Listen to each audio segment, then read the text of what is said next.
Hello friends, આપણી YouTube channel game changing સાયકોલોજીમાં આપ સૌનું હાર્દિક સ્વાગત છે. આજના વિડીયોમાં આપણે આવનારી જે ફિલ્ડ ઓફિસરની પરીક્ષા છે તો એ અંતર્ગત આજના વિડીયોમાં આપણે સમાજશાસ્ત્ર અંગેની ચર્ચા કરીશું. તો આ વિડીયો ફિલ્ડ ઓફિસર માટે તેમજ જે વિદ્યાર્થીઓનું સમાજશાસ્ત્ર છે એવા વિદ્યાર્થીઓ માટે જીસેટની પરીક્ષામાં પણ અગત્યનો સાબિત થશે. તો આજના વિડીયોમાં આપણે સમાજશાસ્ત્ર પાયાની બાબતો, basic concepts and most IMP જે પ્રશ્ન છે તો એની ચર્ચા કરીશું. આ નવી સિરીઝ શરૂ કરી છે એટલે વિડીયો નંબર 1 છે.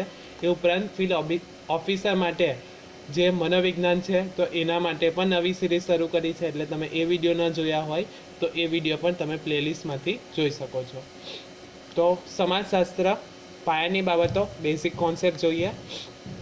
તો ફર્સ્ટ અગત્યનો પ્રશ્ન છે, સમાજશાસ્ત્રના પિતા તરીકે કોને ઓળખવામાં આવે છે? તો સમાજશાસ્ત્રના પિતા ઓગસ્ટ કોમ્ટને ઓળખવામાં આવે છે. ઓગસ્ટ કોમ્ટ ફ્રાન્સના હતા, તો સમાજશાસ્ત્રના પિતા ઓગસ્ટ કોમ્ટને ઓળખવામાં આવે છે. તેમણે 1839માં સૌપ્રથમ સમાજશાસ્ત્ર સોશિયોલોજી શબ્દ આપ્યો. એના માટે સમાજશાસ્ત્રના પિતા ઓગસ્ટ કોમ્ટને ઓળખવામાં આવે છે. તો યાદ રાખવાનું છે, સમાજશાસ્ત્રના પિતા તો ઓગસ્ટ કોમ્ટને ઓળખવામાં આવે છે. શા માટે? તો 1839માં સૌપ્રથમ સમાજશાસ્ત્ર સોશિયોલોજી શબ્દ આપ્યો હતો. હવે આ શબ્દ લેટિન શબ્દ સોશિયસ એટલે કે સમાજ અને ગ્રીક શબ્દ લોગોસ પરથી બનેલો છે, એટલે કે વિજ્ઞાન પરથી બનેલો છે. તો યાદ રાખવાનું છે, સોશિયોલોજી શબ્દ બે શબ્દ પરથી બનેલો છે. ફર્સ્ટ લેટિન શબ્દ સોશિયસ પરથી સમાજ અને ગ્રીક શબ્દ લોગોસ પરથી વિજ્ઞાન, એમ સોશિયોલોજી શબ્દ બનેલો છે.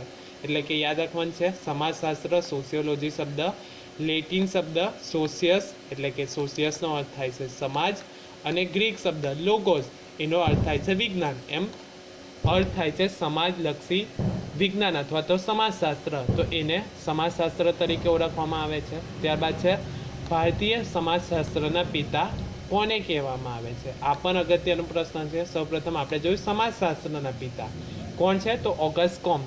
હવે છે ભારતીય સમાજશાસ્ત્રના પિતા તરીકે કોને ઓળખવામાં આવે છે? તો GS ધુરીયને ઓળખવામાં આવે છે. ગોવિંદ સદાશિવ ધુરીય જે છે તો એને ભારતીય સમાજશાસ્ત્રના પિતા તરીકે ઓળખવામાં આવે છે. ત્યાર પછીનો પ્રશ્ન છે, સમાજ શું છે?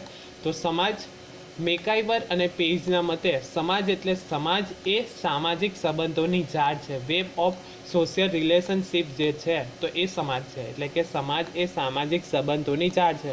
વ્યક્તિ સમાજમાં રહે છે, વ્યક્તિ સમાજમાં રહે છે તો એના કારણે સમાજના અન્ય લોકો સાથે સંબંધમાં આવે છે, તો એના કારણે વિચારોની આપલે થાય છે.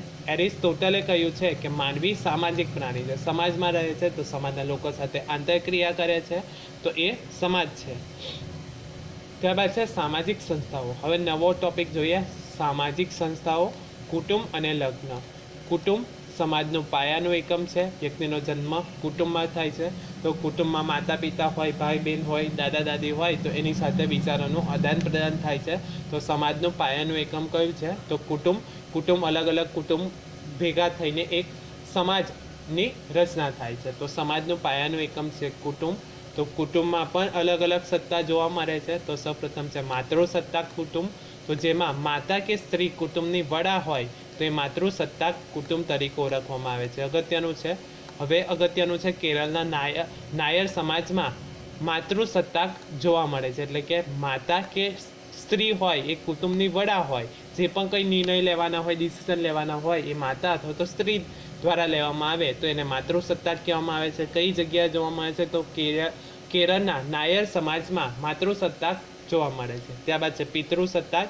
તો કુટુંબમાં જે પણ ડિસિઝન નિર્ણય લેવાના હોય એ પિતા કે પુરુષ કુટુંબના વડા દ્વારા લેવામાં આવતા હોય તો એને પિતૃસત્તાક કહેવામાં આવે છે. ભારતમાં સામાન્ય રીતે આ પ્રથા જોવા મળે છે. ત્યારબાદ છે વિભક્ત કુટુંબ. તો પતિ, પત્ની અને તેના અપરિણિત બાળકો જે છે તો એ વિભક્ત કુટુંબમાં જોવા મળે છે. ત્યારબાદ છે લગ્ન. તો લગ્ન અંતરલગ્ન, તો પોતાની જ જ્ઞાતિમાં લગ્ન કરવામાં આવે તો એને અંતરલગ્ન કહેવામાં આવે છે. બહિર્લગ્ન, તો પોતાના ગોત્ર કે કુળની બહાર લગ્ન કરવામાં આવે એને બહિર્લગ્ન તરીકે ઓળખવામાં આવે છે. તો આ સ્લાઇડમાં યાદ રાખવાનું છે કુટુંબ તો 3 સત્તા અથવા તો કુટુંબના 3 પ્રકાર છે. માતૃસત્તાક કે જેમાં માતા કે સ્ત્રી કુટુંબની વડા હોય અને જે પણ ડિસિઝન લેવાનું હોય એ માતા અને સ્ત્રી દ્વારા લેવાતું હોય તો એને માતૃસત્તાક કુટુંબ કહેવામાં આવે છે. કેરળના નાયર સમાજમાં આ જોવા મળે છે. પિતૃસત્તાક તો જેમાં જે પણ ડિસિઝન લેવાનું હોય તો પિતા કે પુરુષ કુટુંબના વડા દ્વારા લેવામાં આવતું હોય એને પિતૃસત્તાક કહેવામાં આવે છે. ભારતમાં સામાન્ય રીતે આ પ્રથા જોવા મળે છે. ત્યારબાદ છે વિભક્ત કુટુંબ તો પતિ પત્ની અને તેના અપરિણિત બાળકો સાથે રહેતા હોય તો એ વિભક્ત કુટુંબ. લગ્ન તો અંતરલગ્ન તો પોતાની જ જ્ઞાતિમાં લગ્ન કરવામાં આવે તો એને અંતરલગ્ન કહેવામાં આવે છે. બહિર્લગ્ન તો પોતાના ગોત્ર કે કુળની બહાર લગ્ન કરવામાં આવે તો એને બહિર્લગ્ન તરીકે ઓળખવામાં આવે છે. ત્યારબાદ છે સામાજિક સ્તરીકરણ. આ પણ અગત્યનું છે. તો સમાજમાં ઊંચા નીચાના જે ભેદભાવો છે તેને સામાજિક સ્તરીકરણ કહેવામાં આવે છે. એટલે કે સમાજમાં ઉચ્ચ નીચના જે ભેદભાવ જોવા મળે છે એને સામાજિક સ્તરીકરણ તરીકે ઓળખવામાં આવે છે. તેના મુખ્ય 2 પ્રકાર છે. તો યાદ રાખવાનું છે સામાજિક સ્તરીકરણના કેટલા પ્રકાર પડે છે તો 2 પ્રકાર. કયા છે તો એક તો જ્ઞાતિના આધારે અને બીજું છે વર્ગના આધારે. એટલે કે જ્ઞાતિ કાસ્ટના આધારે અને વર્ગ ક્લાસના આધારે સામાજિક સ્તરીકરણ થાય છે. તો ફર્સ્ટ છે જ્ઞાતિના આધારે.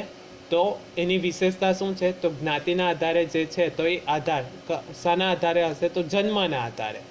હવે છે વર્ગમાં તો એનો આધાર શું હશે આર્થિક સ્થિતિના આધારે ઇકોનોમીના આધારે વર્ગના પ્રકાર અથવા તો ક્લાસના સ્તર પાડવામાં આવે છે. જ્ઞાતિ તો એનું સ્વરૂપ શું છે તો બંધ હોય છે એટલે કે બદલી શકાતી નથી. ફોર એક્ઝામ્પલ તમારો કોઈ XYZ જ્ઞાતિમાં જન્મ થાય છે તો એને બદલી નથી શકાતી. ફોર એક્ઝામ્પલ બ્રાહ્મણ હોય ક્ષત્રિય હોય તો એમાં જન્મ થાય તો એને બદલી શકાતી નથી. જ્યારે વર્ગમાં શું છે તો મુક્ત ઓપન છે બદલી શકાય છે. ફોર એક્ઝામ્પલ ક્લાસ જે છે એટલે કે આર્થિક સ્થિતિ તો ફોર એક્ઝામ્પલ કોઈ વ્યક્તિ ગરીબ હોય પરંતુ કોઈ સરકારી નોકરી લાગે અથવા તો લોટરી લાગી જાય છે તો એ વર્ગમાં પરિવર્તન આવે છે. તો ઉદાહરણ ફોર એક્ઝામ્પલ અમીર મધ્યમ વર્ગ ગરીબ તો એ અલગ અલગ વર્ગ છે તો એને બદલી શકાય છે. તો યાદ રાખવાનું છે સમાજમાં ઊંચા નીચાના જે ભેદભાવ પડે છે તેને સામાજિક સ્તરીકરણ કહેવામાં આવે છે. મુખ્ય 2 પ્રકાર છે. કયા પ્રકાર તો એક તો જ્ઞાતિના આધારે બીજું વર્ગના આધારે. જ્ઞાતિના આધારે શું હશે આધાર તો જન્મ. સ્વરૂપ શું છે તો બંધ એટલે કે બદલી શકાતો નથી. ફોર એક્ઝામ્પલ જે જન્મમાં અથવા તો જે કુળમાં જન્મ થયો હોય તો એ કુળને આપણે બદલી શકતા નથી અથવા તો એ જ્ઞાતિને આપણે બદલી નથી શકતા. ફોર એક્ઝામ્પલ બ્રાહ્મણ હોય ક્ષત્રિય હોય કે XYZ જ્ઞાતિ હોય તો એને આપણે બદલી શકતા નથી. બીજો પ્રકાર પડે છે વર્ગ ક્લાસ. તો આર્થિક સ્થિતિના આધારે એનું વર્ગીકરણ કરવામાં આવે છે. એ મુક્ત હોય છે એટલે કે ઓપન હોય છે અને બદલી શકાય. કઈ રીતે બદલી શકાય તો ફોર એક્ઝામ્પલ કોઈ વ્યક્તિ ગરીબ હોય તો એની લોટરી લાગે યા સરકારી નોકરી લાગે તો એના કારણે એની જે આર્થિક સ્થિતિ હતી તો એનામાં બદલાવ આવે છે. તો એ રીતે પણ એમાં બદલાવ આવે છે. એ જ રીતે કોઈ અમીર વ્યક્તિ હોય અને દેવું થઈ જાય અને પછી મધ્યમ વર્ગ અથવા તો ગરીબ બની જાય તો એ બદલાઈ જાય છે. તો એ આવે છે. તો આર્થિક વર્ગના આધારે એટલે કે ક્લાસના આધારે તો આર્થિક સ્થિતિ એના ઉપર આધાર રાખે છે. સ્વરૂપ શું હોય છે તો મુક્ત હોય છે એટલે કે બદલી શકાય છે. ફોર એક્ઝામ્પલ ગરીબ અમીર મધ્યમ વર્ગ તો એને બદલી શકાય છે. ત્યારબાદ મહત્વનો ખ્યાલ છે સંસ્કૃતિકરણ. તો આ ખ્યાલ MN શ્રીનિવાસ દ્વારા આપવામાં આવ્યો છે. અગત્યનો પોઈન્ટ છે સંસ્કૃતિકરણનો ખ્યાલ કોના દ્વારા આપવામાં આવ્યો છે તો MN શ્રીનિવાસ દ્વારા આપવામાં આવ્યો છે. જ્યારે નીચી ગણાતી જ્ઞાતિ ઊંચી જ્ઞાતિના રિવાજોનું અનુકરણ કરી પોતાનું સ્થાન ઊંચું લાવવાનો પ્રયત્ન કરે તો તેને સંસ્કૃતિકરણ કહેવામાં આવે છે. તો યાદ રાખવાનું છે અહીંથી અગત્યનું છે સંસ્કૃતિકરણનો ખ્યાલ કોના દ્વારા આપવામાં આવ્યો છે તો MN શ્રીનિવાસ દ્વારા આપવામાં આવ્યો છે. હવે જોઈએ અગત્યના MCQ. તો સમાજશાસ્ત્ર સોશિયોલોજી શબ્દનો સૌપ્રથમ પ્રયોગ કોણે કર્યો હતો? Option A MacIver, option B Auguste Comte, option C Herbert Spencer અને ઓપ્શન D મેક્સ વેબર. જો તમે વિડીયો પ્રોપર જોયો હશે તો તમને આનો આન્સર આવડશે. તો સમાજશાસ્ત્ર સોશિયોલોજી શબ્દનો સૌપ્રથમ પ્રયોગ કોણે કર્યો હતો? તો સાચો જવાબ આવે છે ઓપ્શન B ઓગસ્ટ કોમ્ટ દ્વારા સમાજશાસ્ત્ર એટલે કે સોશિયોલોજી શબ્દનો સૌપ્રથમ પ્રયોગ કરવામાં આવ્યો હતો. એના કારણે ઓગસ્ટ કોમ્ટને સમાજશાસ્ત્રના પિતા તરીકે પણ ઓળખવામાં આવે છે. ત્યાર પછીનો પ્રશ્ન છે માનવી સામાજિક પ્રાણી છે આ વિધાન કોનું છે? જો તમે વિડીયો પ્રોપર જોયો હોય તો તમને આ પણ પ્રશ્નનો જવાબ આવે છે. તો માનવી સામાજિક પ્રાણી છે આ વિધાન કોણે કહ્યું છે? ઓપ્શન A પ્લેટો, option B Socrates, option C Aristotle અને ઓપ્શન D કાર્લ માર્ક્સ. તો સાચો જવાબ આવે છે ઓપ્શન સી. એરિસ્ટોટલે કહ્યું છે કે માનવી સામાજિક પ્રાણી છે. ત્યાર પછીનો અગત્યનો પ્રશ્ન છે, ભારતીય સમાજશાસ્ત્રના પિતા તરીકે કોણ ઓળખાય છે? Option A M N. Srinivas, option B I P. Desai, option C Yogendra Singh અને ઓપ્શન ડી જી.એસ. ધુરીએ. તો સાચો જવાબ આવે છે ઓપ્શન ડી જી.એસ. ધુરીએને ભારતીય સમાજશાસ્ત્રના પિતા તરીકે ઓળખવામાં આવે છે. ત્યાર પછીનો પ્રશ્ન છે, સંસ્કૃતિકરણનો ખ્યાલ કોણે આપ્યો છે? Option A M N. Srinivas, option B G S. Ghurye, option C A R. Desai અને ઓપ્શન ડી વિલ્હેમ વોન્ડ. તો સાચો જવાબ આવે છે ઓપ્શન એ એમ.એન. શ્રીનિવાસ દ્વારા સંસ્કૃતિકરણનો ખ્યાલ આપવામાં આવ્યો છે. ત્યાર પછીનો પ્રશ્ન છે, જ્ઞાતિ વ્યવસ્થા એ કેવા પ્રકારનું સામાજિક સ્તરીકરણ છે? ઓપ્શન એ મુક્ત, ઓપ્શન બી બંધ, ઓપ્શન સી અર્ધમુક્ત અને ઓપ્શન ડી એક પણ નહીં. તો જ્ઞાતિ વ્યવસ્થા એ કેવા પ્રકારનું સામાજિક સ્તરીકરણ છે? તો સાચો જવાબ આવશે બંધ. શા માટે? તો જ્ઞાતિ જે જ્ઞાતિમાં આપણો જન્મ થયો હોય એને આપણે બદલી શકતા નથી. તો એના કારણે જ્ઞાતિ વ્યવસ્થા એ કેવા પ્રકારનું સામાજિક સ્તરીકરણ છે? તો બંધ પ્રકારનું સામાજિક સ્તરીકરણ છે. આશા રાખું છું કે તમને આ વિડીયોમાં સમજ પડી ગયા છે, અને જો તમને આ વિડીયો પસંદ પડ્યો હોય તો વધુમાં વધુ લાઇક કરો, શેર કરો અને અમારી ચેનલને સબસ્ક્રાઈબ કરો. Thank you.